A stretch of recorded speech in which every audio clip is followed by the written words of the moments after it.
Hello again, David from Penn University. And say it isn't so. Durham police officers in, where is that located? North Carolina? Durham, North Carolina, use fake 911 calls to gain access to people's residence so that they can search them and issue citations and make arrests.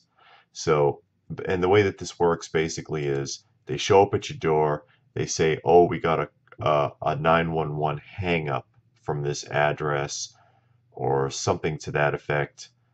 And because they can double back, like, if you dial 911 and then it answers and you hang up, they can come back to your house and they can search your property to find out if something was actually wrong or not. Some places do a callback. Hey, did you need 911? And some places will actually come to your residence anyways and poke around and make sure nothing's wrong.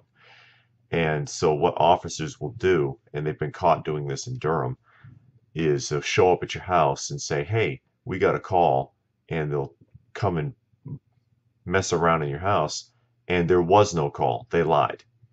And the Durham police chief has issued a memo saying, and I'm going to read it here: effective immediately, no officer will inform a citizen that there has been any call to the emergency communications center, including a hang-up call, when there has in fact been no such call. So we have to tell our police officers not to lie and pretend they got a call so they can go and search somebody's house because they have a suspicion about that particular individual or they've got nothing better to do. Now they cite in this one news article I'm looking at here that a particular case where the officer that was put on the stand says that this tactic was a policy. It was an accepted policy of the policing agency that they could pull that stunt. So now we've got a deniability issue whereby the officer is saying, "Hey, yeah, we were told it's okay to do this," and now the department's denying it because they got caught up. Now, if they're doing it, you got to understand that with this kind of like a corrupt police action, it's like roaches. If you see one, there's 20. If you see 20, there's 100.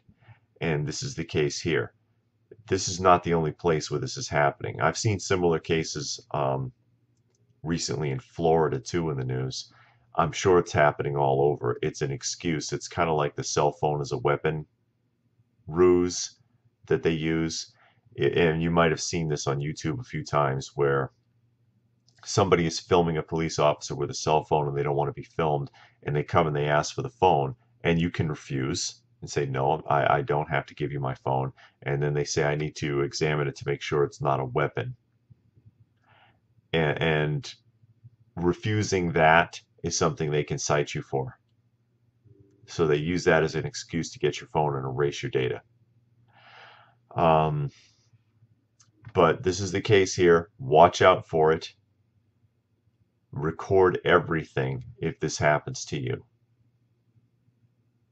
Even if somebody is doing something wrong, this is the wrong way to find out.